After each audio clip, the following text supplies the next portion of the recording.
The phone call that changed everything came at 3:47 p.m. on December 31st. I remember the exact time because I was staring at my watch, counting down the hours until I'd see my family again. The anticipation had been building for weeks. New Year's Eve at the Grand Metropolitan Hotel, the kind of celebration we'd talked about but never actually done. "Listen, we need to talk." My sister Karen's voice crackled through the speaker. That tone she used when she was about to deliver bad news, like a doctor explaining a terminal diagnosis. I was in my study, surrounded by financial reports I'd been reviewing, a habit that had made me wealthy, but apparently hadn't made me wanted. The leather chair creaked as I leaned back, sensing what was coming but hoping I was wrong. "What's on your mind?" I asked, though my stomach was already tightening into that familiar knot of dread. "It's about tonight." The family decided, "Well, we think it would be better if you didn't come."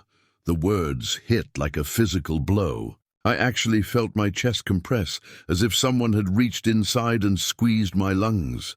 "I'm sorry, what?" "You know how you can be sometimes." Quiet, judgmental. "Tonight's supposed to be fun, and we don't want anyone bringing down the mood." Quiet, judgmental.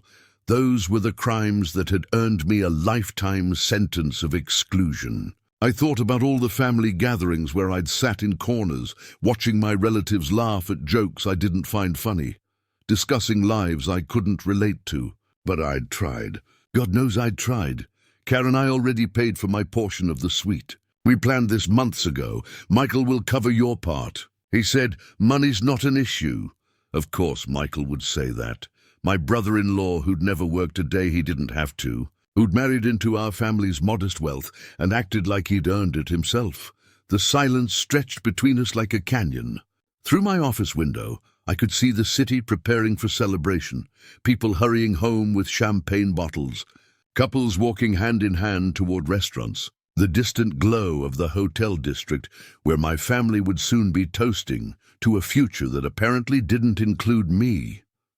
"So that's it? You're uninviting me from my own family's celebration?" "Don't be dramatic. We just think everyone would have more fun if I wasn't there." The words tasted bitter, but they needed to be said. "Look, maybe we can do lunch next week or something. Just the two of us. Lunch. A consolation prize for being deemed unsuitable for the main event." I'd heard this offer before.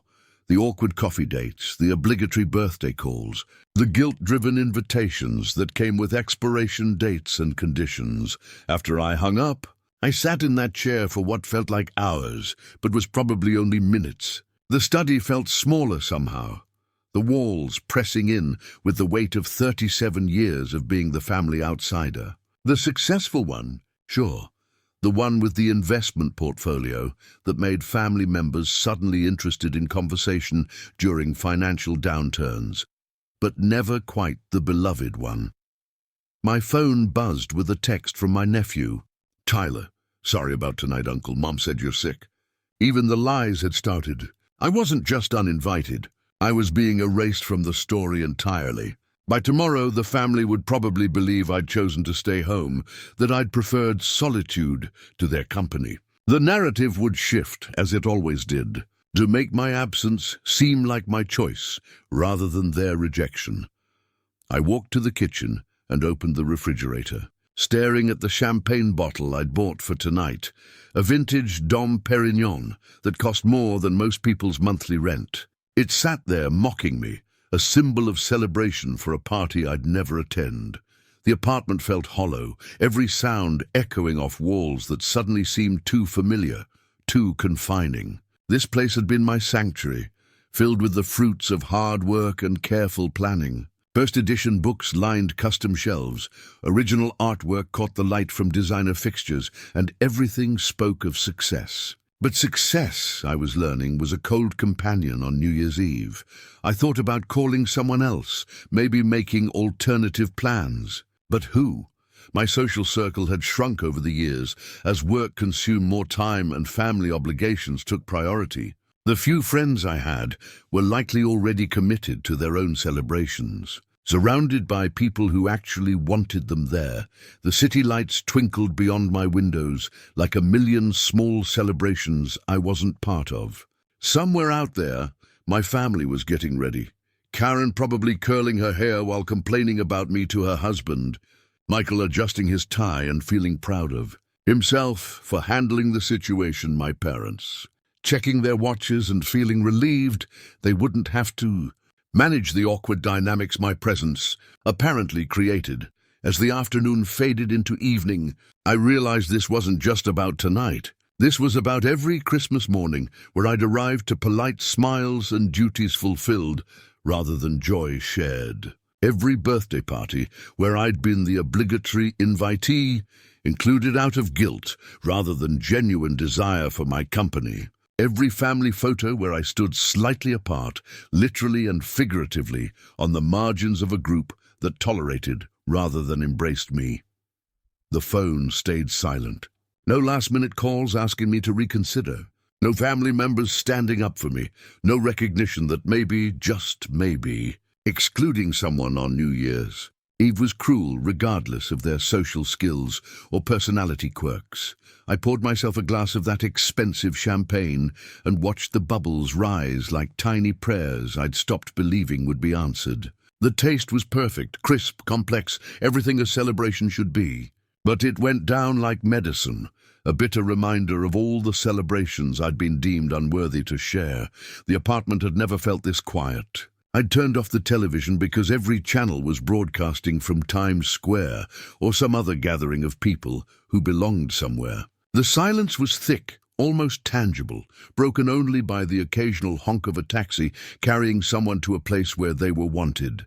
I found myself wandering from room to room like a ghost haunting my own life. In the dining room, the table was set for one, a pathetic still life of solitude that I'd arranged out of some stubborn pride, as if eating off fine china could disguise the fact that I was spending the biggest party night of the year alone. The meal I'd prepared was ambitious for one person: pan-seared duck breast with cherry reduction, roasted vegetables that had taken an hour to perfect, a bottle of wine that cost more than most people's monthly car payment. I'd cooked as if company might arrive, as if the doorbell might ring and my family would appear with sheepish smiles and apologies. But the doorbell stayed silent. I ate slowly, tasting nothing, mechanically cutting and chewing while my mind replayed every family gathering from the past 5 years. Had I really been that difficult? That much of a burden? I thought about last Christmas when I'd brought gifts chosen with months of consideration. A first-edition cookbook for Karen, who loved to bake, a vintage watch for Michael, who collected timepieces, personalized photo albums for my parents, filled with restored family pictures they'd thought were lost forever. The gifts had been received with polite thank yous, opened with the same enthusiasm someone might show for socks or a gift card. Meanwhile, Karen's homemade cookies were praised as if she'd cured cancer, and Michael's store-bought wine was declared perfect for the occasion. I'd learned early that effort didn't equal appreciation in my family. The more I tried, the more transparent my trying became, and somehow that made it worse. It was as if they could smell my desperation to belong, and that desperation made me less worthy of belonging. The clock on the mantel chimed 9 times. 3 hours until midnight. 3 hours until the world would celebrate new beginnings, while I sat surrounded by the evidence of my ending. The champagne was making my thoughts darker, or maybe just more honest. I thought about Tyler's text message. "Mom said you're sick." The lie bothered me more than the exclusion. If they were going to cast me out, at least they could own it. Instead, they'd created a fiction that let them feel better about their cruelty. By morning, they'd probably half believe it themselves. My phone sat on the coffee table, screen dark and accusatory. No messages, no calls, no last-minute invitations from friends or acquaintances.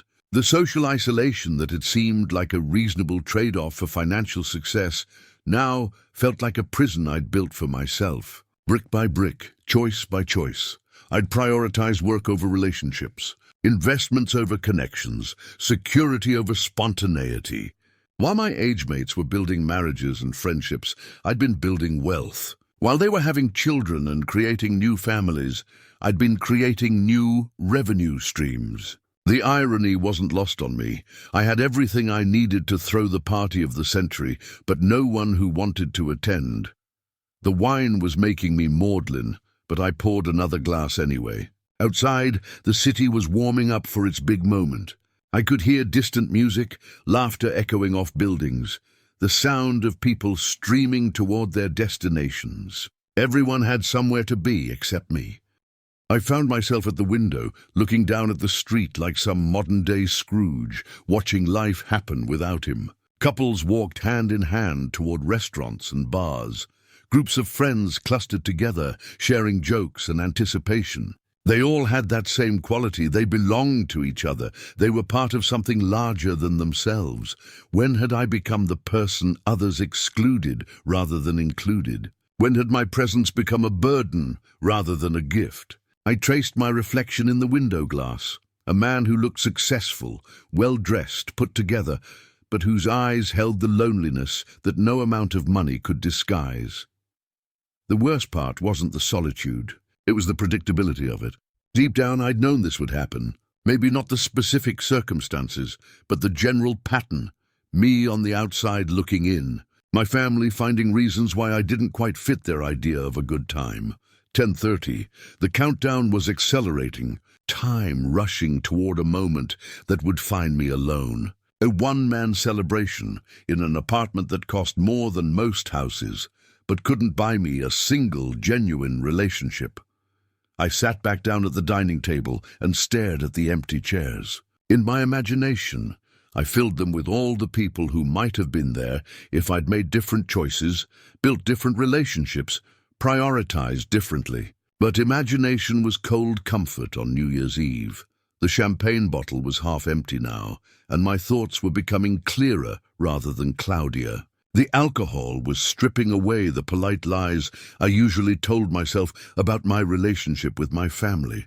They didn't just exclude me tonight. They excluded me from their inner circle every day. Tonight was just the most honest expression of a dynamic that had been years in the making. 11 o'clock. 1 hour until the world reset itself. Until everyone else got to start fresh while I remained exactly where I'd always been.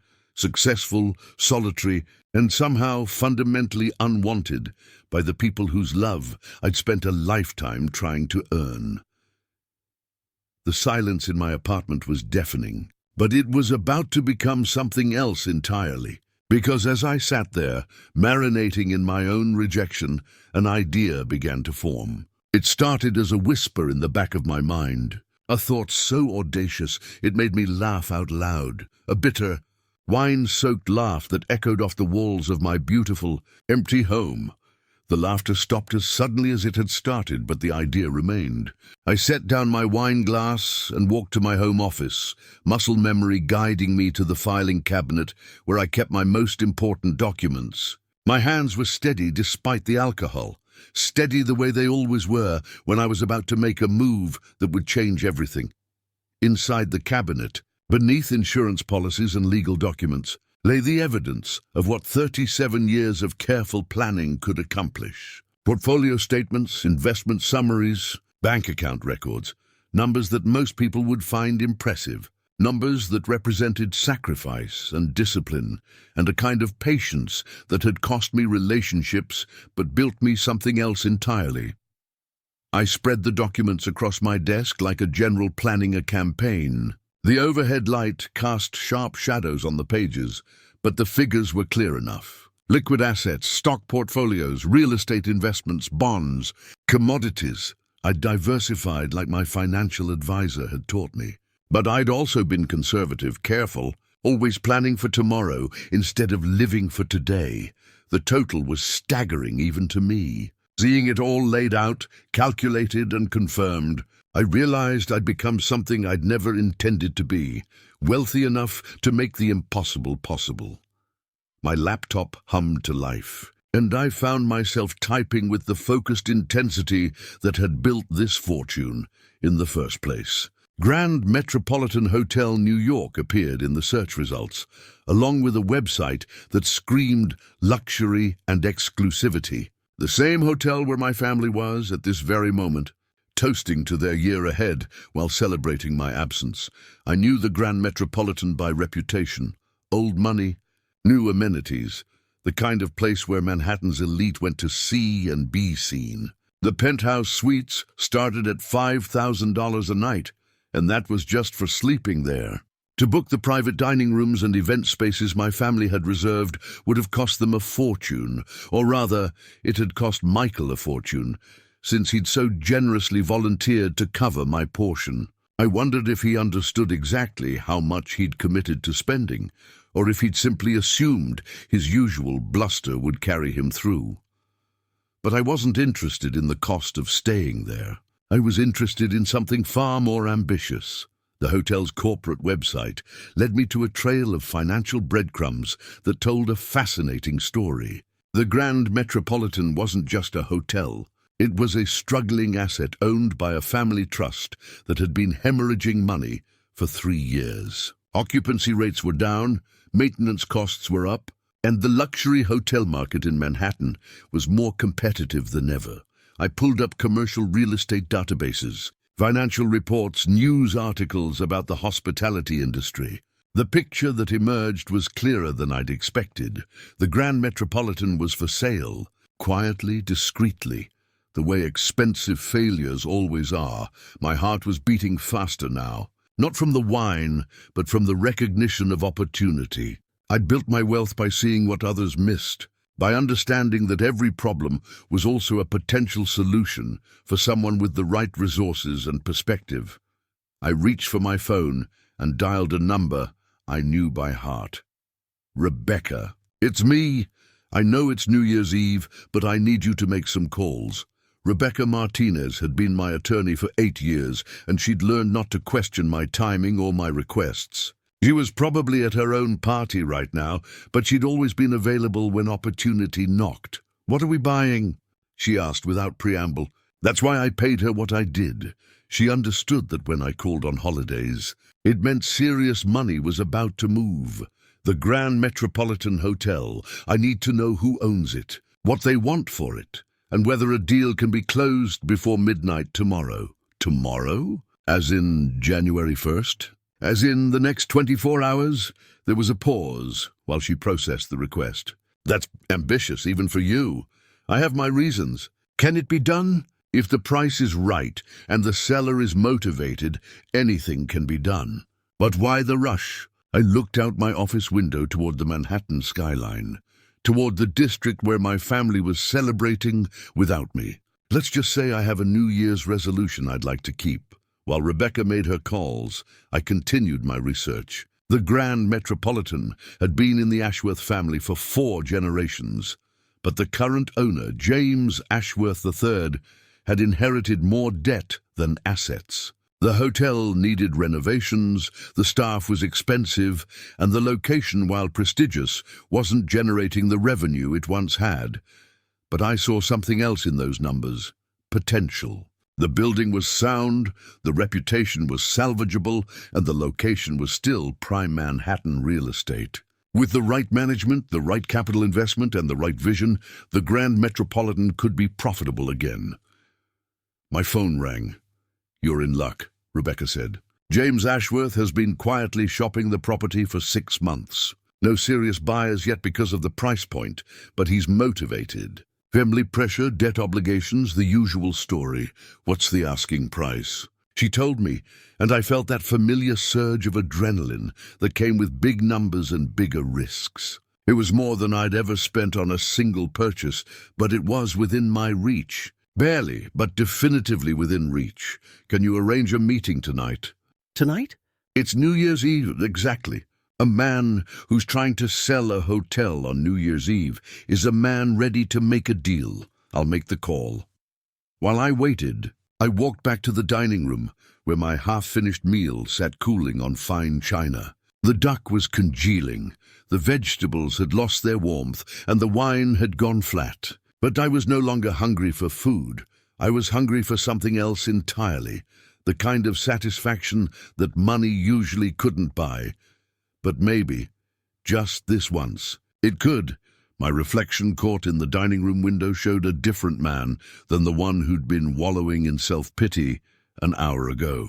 This man had purpose, direction, and the resources to turn rejection into something far more powerful. Revenge was too small a word for what I was planning.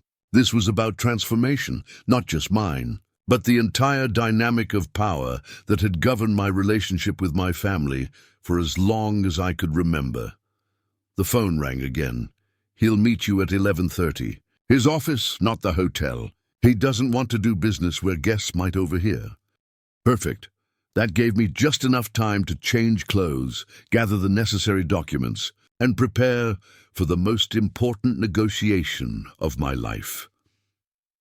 As I headed to my bedroom to dress for the meeting that would change everything, I caught sight of the champagne bottle on the kitchen counter, still half full, still waiting for a celebration soon, I thought. Very soon. The elevator in James Ashworth's building was the kind that still required an operator, a relic from an era when personal service meant something. The uniformed man didn't question why someone was visiting the penthouse at 11:30 on New Year's Eve. Money has a way of making odd hours seem perfectly reasonable. 32nd floor, he announced, though we both knew there was only one destination at this height, James Ashworth. 3 looked exactly like what central casting would order for wealthy man forced to sell family assets. Perfectly groomed silver hair, a silk tie that probably cost more than most people's monthly salary, and the kind of exhausted elegance that comes from trying to maintain appearances while your world crumbles in private.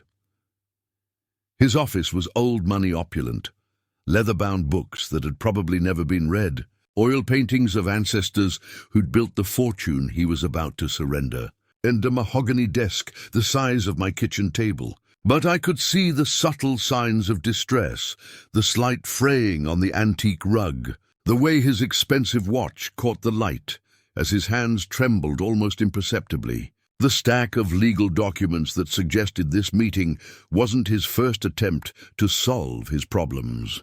Mr. Davidson, thank you for coming on such short notice. Rebecca speaks very highly of your decisiveness. We shook hands, and I could feel the slight dampness of palm sweat despite his composed exterior. He was nervous, which meant he needed this sale more than he was letting on. I appreciate you making time on New Year's Eve, I said, settling into the leather chair across from his desk. I imagine you'd rather be celebrating. Business doesn't observe holidays when it needs to be done. His smile was practiced but brittle. Rebecca mentioned you're interested in the Grand Metropolitan. I am. I understand it's been on the market for some time, 6 months officially, although I've been considering options for longer than that. He opened a folder and spread out documents that told the story in numbers, declining revenues, increasing maintenance costs, the slow hemorrhaging of a once profitable business. The hotel industry is challenging right now, he continued. Consumer preferences have shifted, competition from boutique properties has increased, and the operational costs of maintaining a property of this caliber are substantial. I nodded, studying the financials with the attention they deserved. But part of my mind was elsewhere, calculating the timing. Right now, my family was probably finishing dinner in one of the hotel's private dining rooms. They'd be laughing at jokes I couldn't hear, sharing stories I wasn't part of, building memories that would deliberately exclude me. The property has tremendous potential, Ashworth was saying. The location is unparalleled, the building is structurally sound, and the reputation, while challenged, is still recoverable with the right investment and vision.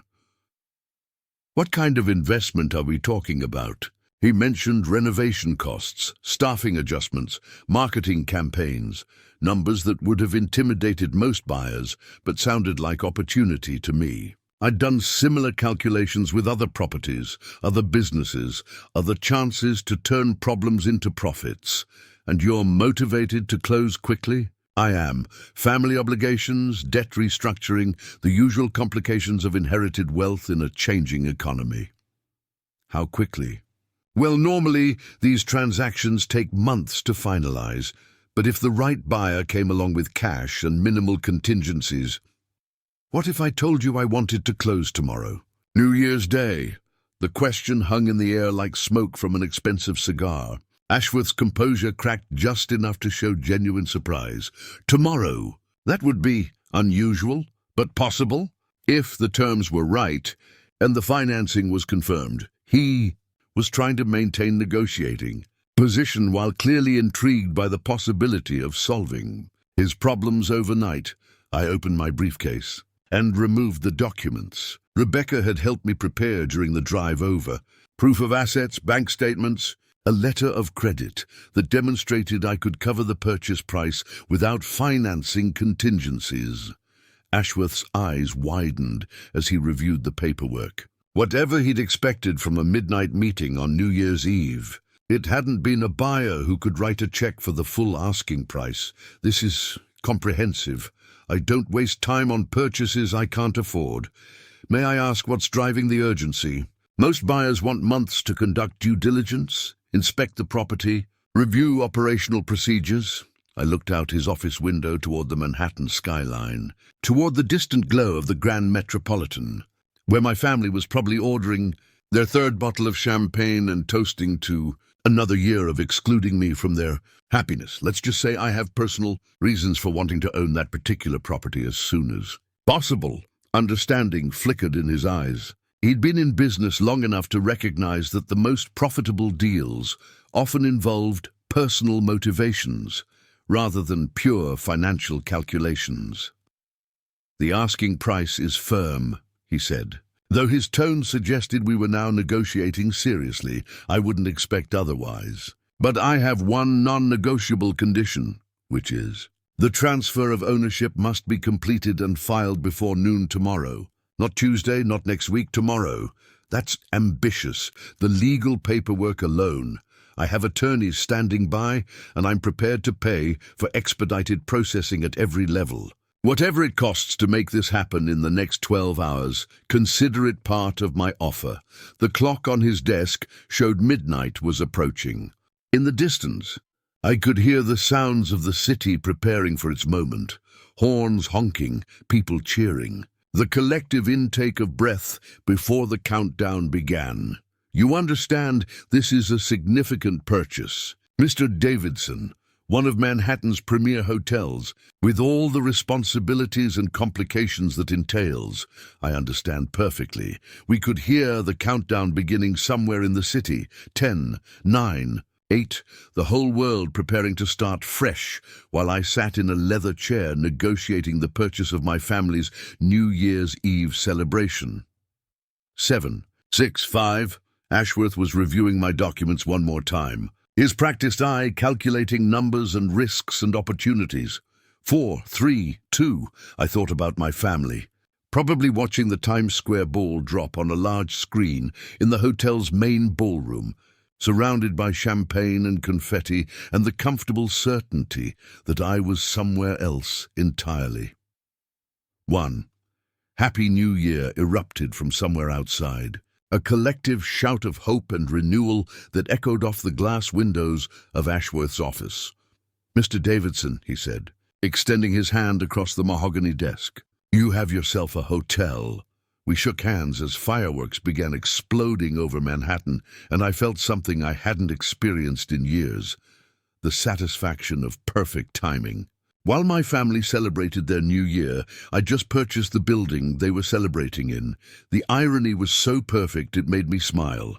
A real smile, not the polite grimace I usually wore at family gatherings. By the time they woke up tomorrow morning, probably hungover and pleased with themselves for having such a wonderful time without me, they'd be sleeping in my hotel. The game had changed, and they didn't even know they were playing yet.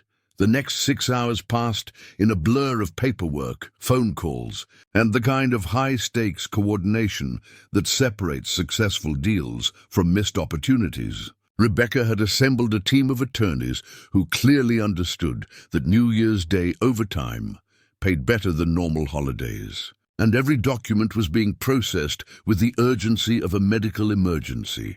By 6 a.m., I was sitting in the same office where I'd started this journey, but now I was looking at contracts instead of rejection. Ashworth looked exhausted but relieved, the kind of relief that comes from solving a problem that's been keeping you awake for months. "The wire transfer has been confirmed," Rebecca announced, checking her phone for the third time in 5 minutes. "All funds have been received and verified. And the deed, filed electronically with the city. As of 6:17 this morning, you are the official owner of the Grand Metropolitan Hotel." I held the papers in my hands, thick, formal documents that transformed digital numbers into physical reality. Somewhere in that building, my family was probably still sleeping off their celebration, blissfully unaware that their comfortable evening had become my permanent asset. "There are operational considerations we should discuss," Ashworth said, though he looked more relieved than concerned. "The staff, the current guests, the existing reservations and commitments. I'll honor all existing obligations," I assured him. "This is a business acquisition, not a liquidation. And the management structure? I'll be taking a hands-on approach initially, learning the operation, understanding the staff and systems. After that, we'll see." What I didn't say was that my first order of business would be a comprehensive review of the hotel's guest registry, starting with last night's occupancy reports. I wanted to know exactly which rooms my family had occupied, what they'd ordered from room service, and how much they'd spent on their celebration. By 8 a.m., I was walking through the Grand Metropolitan's lobby for the first time as its owner. The morning shift was in full swing. Bellhops moving luggage, concierges arranging transportation, housekeeping staff preparing for the day's room turnovers. None of them knew their employment status had changed overnight. The lobby was impressive, marble floors that reflected crystal chandeliers, furniture that whispered old money and new comfort.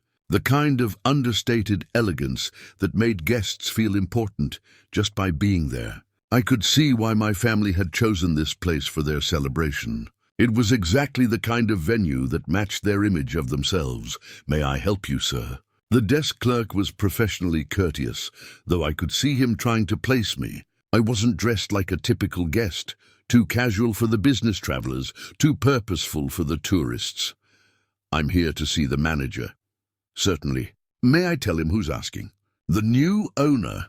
His expression shifted from polite confusion to carefully controlled surprise. Word would spread through the staff within minutes. Hotel employees are experts at information management, and ownership changes are the kind of news that affects everyone's job security. Margaret Chen, the general manager, met me in her office 5 minutes later.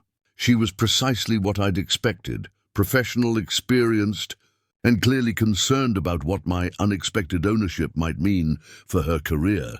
"Mr. Davidson, this is unexpected. We weren't informed of any ownership changes. The transaction was completed this morning. I wanted to meet with senior staff before making any announcements." "Of course." "Should we be concerned about operational changes, staff reductions, policy modifications?" "Not immediately. I'm more interested in understanding how things currently work before deciding what needs to change." She visibly relaxed, though I could see her still calculating the implications of my presence. "Is there anything specific you'd like to review first?" "Last night's occupancy. I understand there was a significant private event." "Yes, the Morrison party." They reserved the penthouse suite and the private dining room for a New Year's Eve celebration. About 12 guests, very well behaved, no incidents. Morrison, Michael's last name, which meant he'd made the reservation. Of course he had. He was the type who'd want his name on the paperwork, want the credit for organizing such an elaborate celebration. Are they still in residence? As far as I know. Checkout isn't until noon, and most guests who celebrate that late tend to sleep in. Perfect. They were still here, still my guests, still completely unaware that their host had changed in the most fundamental way possible. I'd like to review the charges for their stay. Margaret pulled up the account on her computer, and I could see she was discreetly trying to gauge my reaction to the numbers. The total was substantial, exactly the kind of bill that would make Michael feel important for paying it, and exactly the kind of expense that demonstrated how little my family understood about money management. Impressive total for one night. They ordered extensively from room service, used the concierge for transportation arrangements, and requested several premium services. Mr. Morrison seemed very pleased with the level of attention we provided.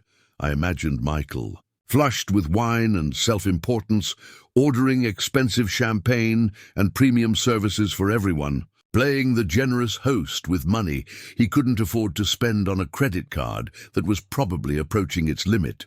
Have any charges been processed yet? No, sir. For events of this size, we typically process payment after checkout to account for any additional charges or incidentals, which meant Michael's credit card hadn't been charged yet. Which meant I had options. I'd like to comp their entire stay. Margaret's surprise was evident. The entire charge? That's considerable. Consider it a gesture of goodwill from the new management. Certainly, sir. Should I inform them of the change? Not yet. I'd prefer to handle that personally. I could see her curiosity building, but she was too professional to ask direct questions about my motivations. Hotel managers learned to accommodate eccentric wealthy guests, and new owners were allowed even more latitude for unusual requests. Is there a way to monitor when they're checking out without being obvious about it? Of course. The front desk can discreetly notify you when they approach the lobby. Perfect. I'll be in the restaurant having breakfast. Let me know when they're ready to leave. As I walked toward the hotel restaurant, I felt a satisfaction that was different from any business success I'd experienced before. This wasn't just about profit margins or investment returns. This was about power dynamics and family. Relationships, and the moment when someone who'd been excluded finally got to set the terms. I ordered coffee and eggs Benedict and settled at a table with a clear view of the lobby. From here I could see the elevator banks, the front desk, and the main entrance. When my family finally emerged from their celebration, hungover and probably pleased with themselves for such a successful evening, I'd be ready. The coffee was excellent, the kind of quality that justified the Grand Metropolitan's reputation and prices.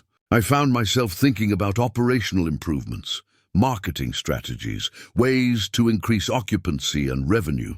But mostly, I thought about the expressions on my family's faces when they realized who was picking up their tab. My phone buzzed with a text from Rebecca. Congratulations on your new hotel. Try not to use it just for revenge, but revenge was too simple a word for what I was planning. This was about transformation. Taking the moment of my greatest exclusion and turning it into the foundation for something entirely different. The elevator doors opened, and I saw the first members of my family emerge into the lobby, squinting at the morning light streaming through the tall windows. They looked exactly like people who'd celebrated too hard and slept too little, moving with the careful precision of the recently hungover. It was time. I watched from my corner table as my family gathered in the lobby like actors preparing for a performance they hadn't rehearsed. Karen appeared first, wearing designer sunglasses despite being indoors, a telltale sign of someone who'd enjoyed more champagne than wisdom would recommend. She was followed by Michael, who was trying to project the confident authority of a man who'd successfully hosted an expensive celebration, though I could see him surreptitiously checking his phone, probably calculating exactly how much damage last night had done to his credit limit. My parents emerged next, moving with the careful dignity of people in their 70s who'd stayed up past midnight for the first time in years. They looked pleased but tired, the kind of satisfaction that comes from a successful family gathering, coupled with the relief that it was over. Tyler, my nephew, was the last to appear, looking like every college student who'd discovered that premium champagne and lack of sleep don't mix well. He was texting someone, probably his girlfriend, probably complaining about his hangover, while simultaneously bragging about the exclusive celebration he'd attended. They clustered near the front desk, a small constellation of satisfied family members who'd successfully celebrated the new year without the burden of my presence. I could see them talking quietly among themselves, probably discussing transportation home, possibly reviewing the highlights of their evening, definitely feeling pleased with themselves for having made such a good decision about the guest list. Margaret appeared at the front desk, professional and courteous, ready to process their checkout and complete what they assumed would be a routine conclusion to an expensive evening. I could see Michael reaching for his wallet, preparing to pay the bill that would probably require him to make some uncomfortable calls to credit card companies later this week. I stood up from my table and walked toward the front desk, timing my approach to arrive just as Margaret was explaining the checkout process. My family was so focused on their own logistics that they didn't notice me until I was close enough to join the conversation. "Good morning," I said, and watched 5 heads turn toward me with expressions that ranged from confusion to surprise to something approaching horror. Karen spoke first because Karen always spoke first. "What are you doing here?" "I'm having breakfast. The Grand Metropolitan has an excellent restaurant, but how did you—" Michael was trying to process my presence in a place he'd specifically paid to exclude me from. "Did you follow us here?" "Follow you? No, nothing that dramatic. I'm a guest here, just like you." The silence stretched between us like a held breath. I could see them trying to understand how I'd ended up in their exclusive celebration venue, trying to calculate whether my presence was coincidence or something more intentional. "Mr. Davidson," Margaret said, approaching our group with the discretion of someone who'd managed delicate guest situations before. "Would you like me to proceed with the Morrison party's checkout?" "Actually, there's been a change. I'd like to comp their entire stay." The words hung in the air like expensive perfume, rich and unmistakable. My family stared at me with expressions that suggested they were collectively reassessing everything they thought they knew about our relationship and my resources. "I'm sorry, what?" Karen's voice was smaller than usual, uncertain in a way I'd never heard before. "I'd like to pay for your celebration." "Consider it a New Year's gift," Michael found his voice. That's not necessary. I can handle the bill." "I'm sure you can, but I'd prefer to take care of it." "Why?" The question came from my father, who'd been watching this exchange with the careful attention of someone who'd lived long enough to recognize when family dynamics were shifting in ways that couldn't be easily understood. I looked at each of them. Karen with her designer sunglasses and defensive posture, Michael with his false confidence and growing confusion, my parents with their polite bewilderment, Tyler with his hungover attention finally focused on something other than his phone. "Because I can. Because you're family. Because sometimes the person you don't invite to the party ends up paying for it anyway." The lobby seemed quieter suddenly, as if other guests had sensed the tension in our conversation and given us space to work through whatever was happening between us. "This is weird," Tyler said. And for once, his millennial directness was exactly what the situation needed. "Like really weird, Uncle." "Weird how? You show up at the same hotel where we partied without you, and now you want to pay for the whole thing? It's like—" He paused, searching for the right comparison. "It's like something from a movie." Maybe it is. Margaret was watching this family drama unfold with the professional discretion of someone who'd seen every possible variation of wealthy family dysfunction. But I could see her growing curiosity about exactly what kind of situation she was witnessing. "Mr. Davidson, should I process the comp for the Morrison reservation?" "Please do, and arrange transportation home for my family. Whatever they need, car service, flights, whatever would be most convenient." "That's not necessary," Michael said again, but his protest sounded weaker now, more uncertain. Of course it's not necessary. Very little about this situation is necessary. But I'm doing it anyway. Karen finally removed her sunglasses, revealing eyes that were red-rimmed from last night's celebration and this morning's confusion. I don't understand what's happening here. What's happening is that you excluded me from your celebration, and now I'm including myself in paying for it. Think of it as the universe's sense of humor. But how can you afford? She stopped, probably realizing that asking about my finances in a hotel lobby wasn't the most dignified approach to this conversation.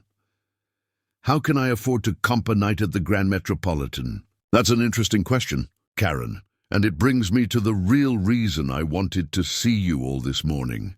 I could feel their attention focusing, sharpening, as they sensed that whatever had been building toward this moment was about to be revealed. I bought the hotel. The words were simple, declarative, impossible to misunderstand, but I could see them struggling to process the information anyway, their faces showing the classic progression of disbelief, confusion, and dawning comprehension. You what? Michael's voice was barely above a whisper. I bought the Grand Metropolitan. Last night, actually. While you were celebrating upstairs, I was downstairs signing paperwork. The sale was finalized about 6 hours ago. The lobby noise seemed to fade into background static as my family stared at me with expressions I'd never seen before. Not the polite tolerance I was used to, not the dismissive condescension that had characterized most of our interactions, but something closer to shock mixed with a growing awareness that the person they'd spent years underestimating had just demonstrated resources and determination they'd never imagined. That's impossible, Karen said, but her voice lacked conviction. Margaret, would you mind confirming the ownership change for my family? Certainly, Mr. Davidson. As of this morning, Mr. Davidson is the legal owner of the Grand Metropolitan Hotel. The silence that followed was the most satisfying sound I'd heard in years. The silence stretched until Tyler broke it with the kind of honest bewilderment that only comes from someone too hungover to filter their thoughts. So wait, you literally bought the hotel we partied in? Like the whole building? The building, the business, the staff, the reputation, everything. I could see each of them processing this information differently. Karen was calculating implications with the focused intensity of someone who'd built a career in public relations and understood that family dynamics had just shifted in ways that could affect her social standing.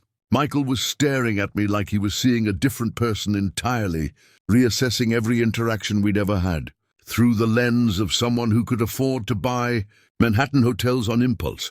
My parents were exchanging glances with the kind of silent communication that comes from 50 years of marriage and the shared recognition that their family had just become more complicated in ways they couldn't fully understand yet. But why? My mother's voice carried the bewilderment of someone who'd raised a child she thought she knew, only to discover that child had become someone entirely different. Why would you buy a hotel?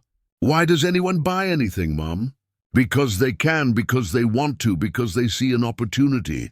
But this hotel, specifically, the same hotel where you celebrated without me. Yes, the same hotel.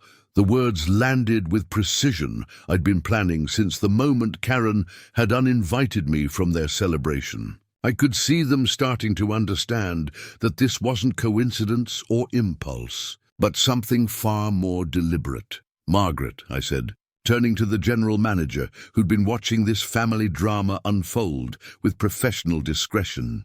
Could you show my family to the restaurant? Breakfast is on the house, obviously. Certainly. Mr. Davidson, right this way. As we walked toward the restaurant, I could hear whispered conversations behind me, urgent, confused exchanges between family members trying to make sense of what had just happened. But I wasn't interested in their confusion anymore. I was interested in their recognition. The restaurant was nearly empty at this hour, just a few business travelers having working breakfasts and a couple of hotel guests nursing coffee and aspirin. We settled at a large table by the windows, where the morning light caught the crystal and silverware in ways that emphasized the restaurant's elegance. Coffee for everyone? I asked, playing host in my own establishment. I don't understand, Karen said, ignoring the coffee entirely. You bought a hotel because we didn't invite you to a party? I bought a hotel because I could, and because the opportunity presented itself at the right moment. The fact that you were celebrating here when I completed the transaction is just poetic timing, poetic timing. Michael's voice was strained, and I could see him struggling with the implications of what my purchase meant for his own financial situation. He'd probably been planning to put last night's charges on a credit card and pay them off over several months. Now he was sitting across from someone who'd purchased the entire building where he'd celebrated. Think about it from my perspective, I said, settling back in my chair with the comfort of someone who owned everything around him. Last night I was uninvited from a family celebration because my presence would supposedly bring down the mood. This morning I own the building where that celebration took place. If that's not poetic timing, what is? Tyler was staring at me with the kind of fascination that comes from witnessing something unprecedented. This is like revenge on a whole different level. Revenge is too simple a word for it. Then what would you call it? I thought about that question while the server poured coffee and distributed menus that listed prices I no longer needed to consider. What was this exactly? Revenge implied anger, and I wasn't angry anymore. Justice implied wrongdoing that needed correction, and being excluded from a party wasn't exactly a crime. I'd call it a demonstration. Of what? Of what happens when you consistently underestimate someone. The coffee was excellent, as I'd expected it would be. I'd inherited a staff that understood quality and a kitchen that justified the Grand Metropolitan's reputation. But I was more interested in watching my family's faces as they began to understand the full implications of what had happened. "So what happens now?" my father asked. He'd been quiet during most of this conversation, but I could see him working through the practical implications with the systematic thinking that had made him successful in his own career. Now I run a hotel. Make operational improvements, increase profitability, provide excellent service to guests who appreciate quality. And us? What about you? Are we still family? The question was asked with such genuine uncertainty that I felt something shift inside my chest. For all their faults, for all the years of exclusion and dismissal, they were still the people who'd raised me. Still the relationships that had shaped me into someone capable of this moment. Of course, we're still family. Buying a hotel doesn't change DNA, but everything else has changed, Karen said. It wasn't a question. Yes, everything else has changed. Margaret appeared at our table, with the discretion of someone who understood when business owners needed privacy but also required updates. "Mr. Davidson, I apologize for interrupting, but we have several operational matters that require your attention when convenient." "Of course." "Family, please finish your breakfast and stay as long as you'd like. Everything is taken care of." As I stood to leave, Tyler looked up at me with something that might have been respect mixed with lingering confusion. "Uncle? For what it's worth, I think last night would have been more interesting if you'd been there." "Thank you, Tyler. But last night turned out to be interesting enough without me." I left them at the table, surrounded by the luxury they'd tried to enjoy without me, now compliments of the person they'd excluded. As I walked toward Margaret's office to begin learning how to run a hotel, I could hear the murmur of their conversation behind me, urgent, confused, probably focused on trying to understand how the family dynamic had shifted so completely in such a short time. But I wasn't interested in their confusion anymore. I was interested in their recognition that the person they'd consistently underestimated had just demonstrated resources and determination that changed everything. The game had shifted, and for the first time in our relationship, I was the one setting the rules.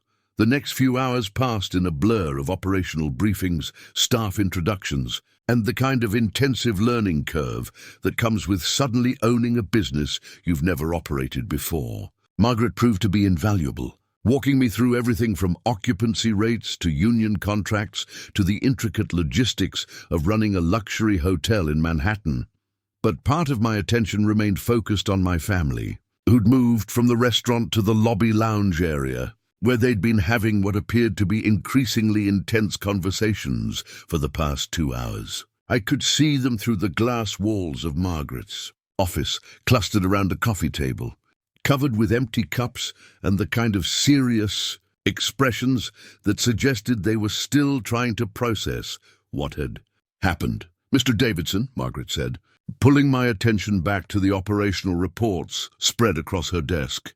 "There's one matter we should discuss regarding your family situation, which is, they've been asking the front desk staff questions about you, about how long you've been a guest here, about your relationship with the hotel, about whether this morning's events were planned in advance. And what have the staff told them?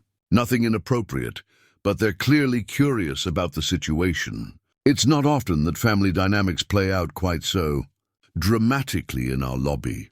I could imagine the conversations, my family trying to understand how I'd managed to orchestrate what must seem like an impossible coincidence. The staff trying to maintain professional discretion while witnessing what was clearly a significant family drama. "Have they asked to speak with me?" "Several times. I've explained that you're busy with operational matters, but they seem to be waiting for an opportunity to continue your earlier conversation." Through the glass wall, I could see Karen pacing near the elevator banks while Michael sat hunched over his phone, probably trying to understand the financial implications of what I'd accomplished. My parents remained at the coffee table, talking quietly with the kind of serious expressions that suggested they were trying to make sense of a situation that had no precedent in their experience. "I think it's time for a proper conversation." I left Margaret's office and walked toward the lounge area where my family had effectively set up camp. As I approached, their conversation stopped with the synchronization of people who'd been talking about the same subject for hours. "We need to talk," Karen said without preamble. "I assume that's why you've been waiting here for 2 hours. How long have you been planning this?" Michael's question carried an accusation, as if my purchasing the hotel was somehow a violation of family trust rather than a business transaction. "Planning what, specifically?" All of this. The hotel, the timing, and He gestured around the lobby, as if the entire building was evidence of some elaborate scheme designed to embarrass him. "I made the decision to purchase this hotel at approximately 10:30 last night, and the transaction was completed by 6 this morning. So if you're asking about planning, we're talking about less than 8 hours from concept to completion."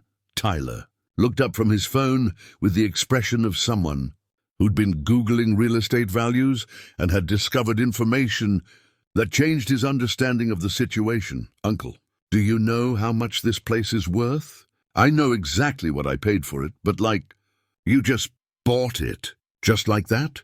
"Just like that." I could see the generational difference in how they were processing this information. Tyler, despite his privilege, had grown up understanding that major purchases required planning, financing, and consideration. The idea that someone could decide to buy a Manhattan hotel and complete the transaction before breakfast was outside his conceptual framework. My parents were having a different kind of realization. I could see them exchanging glances with the growing awareness that their son had achieved a level of financial success they'd never understood or acknowledged. "How?" my mother asked, and the single word carried decades of questions about choices I'd made, priorities I'd set, and a life I'd built largely separate from their understanding. "How what, Mom? How did you? When did you? We had no idea you could afford to buy a hotel." "No, you didn't. But then again, you never asked about my finances, and I never volunteered the information." "But we're family," Karen said. "Families talk about these things, do they? When was the last time any of you asked about my investments, my business interests, my financial planning? When was the last time any of you showed interest in what I do for a living beyond the polite questions at Christmas dinner?" The silence that followed was the kind that occurs when people realize they've been operating under assumptions that were fundamentally incorrect. "We thought," my father began, then stopped. "You thought what?" "We thought you were comfortable, successful in your field. But this is different. This is what 40 years of careful financial planning looks like when you prioritize long-term wealth, building over immediate gratification." I could see them recalculating every interaction we'd had, every family gathering where they'd treated me like the moderately successful but socially awkward relative who could be included or excluded based on their convenience. "So what happens now?" Karen's question was different this time, less combative and more genuinely uncertain. "Now you understand that the person you've been treating as disposable for the past several years has resources and determination. You never bothered to recognize. We never treated you as disposable," my mother protested. "Mom, you uninvited me from New Year's Eve because my presence would bring down the mood. If that's not treating someone as disposable, what is?" "That was—" She stopped, probably realizing that any explanation would sound like justification for something that was fundamentally unjustifiable. Michael cleared his throat, and I could see him struggling with something that was clearly difficult for him to say. "I apologize for last night. The way we handled it was wrong, thank you, but I still don't understand why you did this. Why buy the hotel? Why not just talk to us?" Because talking hadn't worked for 37 years.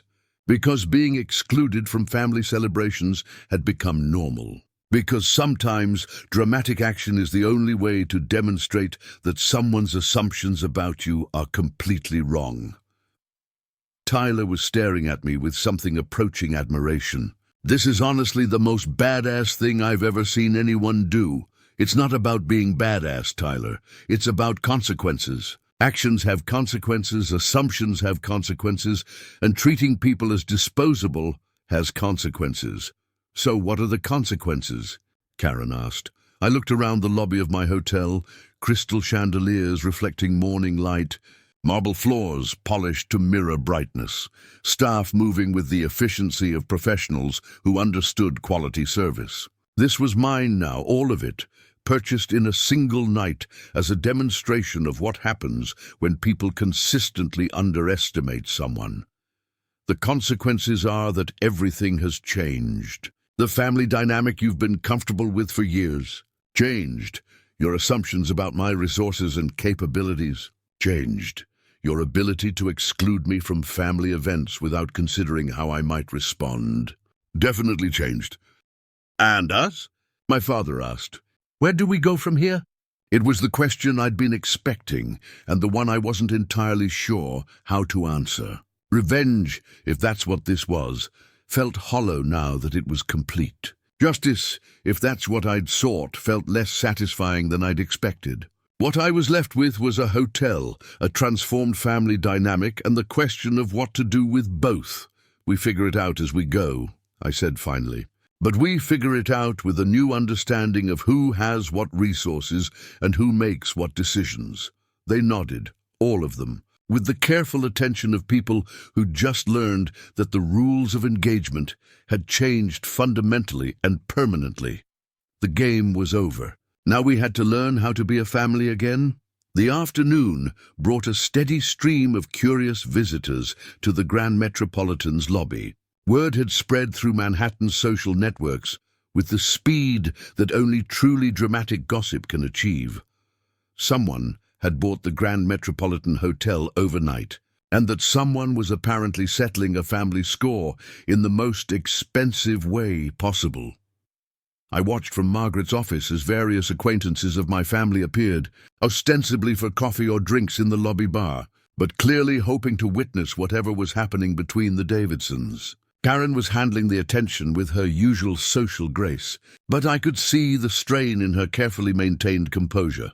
"Mr. Davidson," Margaret said, reviewing the afternoon's operational reports. "We've had several inquiries from local media outlets. Apparently, overnight ownership changes of major Manhattan hotels are considered newsworthy." "What kind of inquiries?" The usual questions about your background, your plans for the property, your connection to the previous guests who were celebrating here last night. I've referred all requests to your office, but I thought you should be aware. The idea of this becoming public entertainment wasn't appealing, but it was probably inevitable. Manhattan's social scene thrived on exactly this kind of dramatic reversal, and the story was too perfect for gossip columnists to ignore. Handle all media requests through Rebecca Martinez, my attorney. No staff should discuss family matters with reporters. Understood. Through the glass wall, I could see Michael approaching Margaret's office with the determined stride of someone who'd spent the afternoon building up courage for a difficult conversation. I nodded to Margaret, who discreetly stepped out to give us privacy. "We need to talk," he said as he entered, closing the door behind him. "I assume that's why you're here." He sat down across from my desk. Interesting. How quickly the power dynamic had shifted from him. Being my sister's husband, who tolerated my presence at family events, to him. Being someone requesting an audience in my office. This morning, when you said you bought the hotel, he paused, clearly struggling with how to phrase what he wanted to say. "Karen thinks you did it to embarrass me specifically. Did I? I don't know." "That's what I'm asking." I leaned back in my chair, studying the man who'd spent years treating me like a moderately successful but socially inadequate relative who could be included or excluded at his convenience. "Michael, I bought this hotel because it was for sale. I could afford it and the timing felt appropriate. If you feel embarrassed by that, you should examine why someone else's success makes you uncomfortable. It's not your success that makes me uncomfortable. It's the theatricality of it all. Theatricality, you show up at our celebration, you pay for our rooms, you reveal that you own the building. It feels like you orchestrated the whole thing to make a point. What point do you think I was making?" He was quiet for several minutes, staring out the window at the Manhattan skyline, while working through thoughts that were clearly difficult for him to articulate. "That you don't need us. That you're more successful than any of us realized. That excluding you from family events was a mistake because you have resources we didn't know about. And do you think those points needed to be made? I think we took you for granted." It was an admission that cost him something to make, and I could see the effort it required. "Michael, for the past 5 years, you've treated me like someone whose presence was optional at family gatherings. Someone who could be included when convenient and excluded when my personality didn't match your vision of a good time. Did you think that had no consequences? We never meant it that way. How did you mean it? Karen thought, we thought you preferred smaller gatherings, that big celebrations weren't really your thing, so you decided that for me, without asking what I preferred or wanted.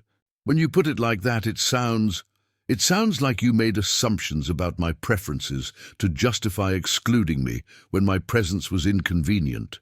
He nodded, reluctantly, like someone acknowledging a truth that reflected poorly on his character. "So what happens now? Between us? Between you and Karen? Between you and the family?" It was a question I'd been considering all afternoon. What did happen now? I owned a hotel. I'd demonstrated financial resources that changed every family dynamic. And I'd made my point about consequences more dramatically than I'd ever imagined possible. Now we establish new ground rules. Such as family decisions get discussed with the entire family, not decided by whoever feels like making social plans. Such as assumptions about people's preferences get checked rather than acted upon. Such as treating family members like optional participants has consequences. And if we want to rebuild relationships on better terms, then we rebuild them. But we rebuild them with honest communication instead of convenient assumptions. Michael was nodding, processing the implications of what a restructured family dynamic might look like. Karen wants to apologize.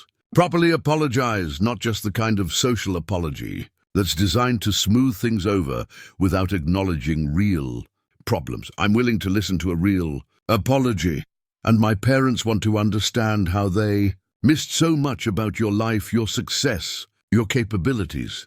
They missed it because they never asked, and I never volunteered information to people who seemed uninterested in the details of my life. Can that change? It can change if people are genuinely interested in change, rather than just wanting to return to the old dynamic with minor adjustments. He stood up, extending his hand across my desk. Thank you for not making this worse than it had to be. Michael, I didn't buy this hotel to punish anyone. I bought it because I could, and because the opportunity to demonstrate that actions have consequences was too perfect to pass up. The demonstration was effective, good, because I'd prefer not to have to make similar demonstrations in the future. After he left, I remained at my desk, looking out at the Manhattan skyline and thinking about family dynamics, financial power, and the difference between revenge and education. What I'd accomplished in the past 24 hours hadn't been revenge in any traditional sense. I hadn't tried to hurt anyone or cause them genuine hardship. Instead, I demonstrated that assumptions could be dangerous, that excluding people could have unexpected consequences, and that financial resources could shift power dynamics in ways that couldn't be easily reversed. My phone buzzed with a text from Tyler.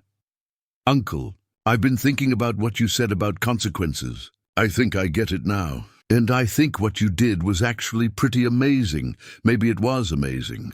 Or maybe it was just what happened when someone who'd been consistently underestimated finally found the perfect opportunity to demonstrate exactly how wrong those assumptions had been. Either way, the family dynamic had changed permanently, and for the first time in years, I was the one with the power to decide how we moved forward. 3 months later, I was sitting in the same restaurant where I'd watched my family emerge from their celebration. But now I was reading positive reviews of the Grand Metropolitan's transformation rather than plotting demonstrations of financial power. The hotel was thriving under new management. Occupancy rates had increased, staff morale was higher, and the property was profitable for the first time in 3 years. But the real transformation hadn't been the hotel. It had been the family. Karen appeared in the restaurant doorway, scanning the room, until she spotted me at my usual table by the windows. She walked over with the kind of purposeful stride that suggested she had something important to discuss, but her expression was different than it had been during our confrontations 3 months ago. Less defensive, more genuinely curious. Mind if I join you for lunch? She asked. Of course. She settled into the chair across from me, and I could see her taking in the restaurant's improvements. New artwork, updated table settings, the kind of subtle enhancements that elevated the dining experience without changing its fundamental character. The place looks amazing, she said. You've really transformed it. We've transformed it. I just provided the resources and direction. Still, it's impressive what you've accomplished in such a short time. We ordered lunch and spent the first few minutes making the kind of polite conversation that had characterized most of our adult relationship. But I could sense she had something more substantive on her mind. I've been thinking about what you said on New Year's Day, she finally said, about assumptions and consequences and treating people as disposable, and you were right. Not just about me, but about all of us. We made assumptions about your life, your priorities, your feelings about family relationships, and we acted on those assumptions without ever checking whether they were accurate. It was the kind of honest acknowledgement I'd hoped for but hadn't expected. Karen had always been proud, and admitting error didn't come easily to her. What made you realize that? Watching you these past 3 months. Seeing how you've handled the hotel business, how you've treated the staff, how you've managed relationships with suppliers and guests and city officials. You're not the person we thought you were. What person did you think I was? Successful but socially awkward, wealthy but not really rich, capable but not dynamic. We saw you as someone who needed protection from complicated social situations rather than someone who could navigate them successfully.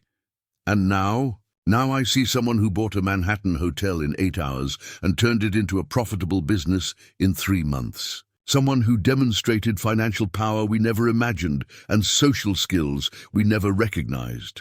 Our meals arrived, and we ate in comfortable silence for several minutes. It was the most relaxed conversation we'd had in years, possibly ever. "Michael told me about your conversation in January," she said, "about establishing new ground rules for family relationships. What did you think about that?" I thought it was fair. Overdue, actually. We'd been making family decisions without including you, planning celebrations without considering your preferences, operating under assumptions that were convenient for us but probably insulting to you. They were insulting. I know that now. And I'm sorry. Not the kind of social apology that's designed to smooth things over, but a real apology for real problems we created. It was what I'd hoped to hear 3 months ago, and it was more meaningful now because it came after she'd had time to understand the implications of what had happened rather than simply reacting to the shock of it. Thank you. So what happens next? With us? With the family, with these new ground rules you mentioned to Michael? I'd been thinking about that question for months. The demonstration was complete.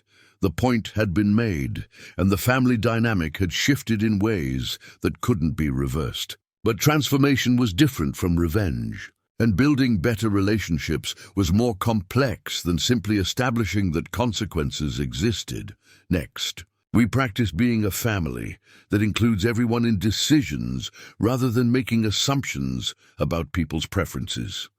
Such as asking whether I want to attend family celebrations rather than deciding that I wouldn't enjoy them. Such as including me in planning conversations rather than assuming I prefer to be left out. Such as treating my success as something to celebrate rather than something that makes family gatherings awkward. That sounds reasonable. It is reasonable. It's also basic courtesy, which makes it interesting that it needs to be explicitly requested. She nodded, acknowledging the truth of that observation without defensiveness. Tyler has been telling everyone at college about what you did. He calls it the most epic family power move in history. Tyler tends toward hyperbole, maybe, but he's not wrong about the impact. You've changed how all of us think about family relationships, about assumptions, about the consequences of taking people for granted. That was the point. And it worked. Mom and Dad have been asking detailed questions about your business interests, your investment strategies, your long-term plans. They want to understand the life you built while we were making assumptions about your limitations. What have you told them?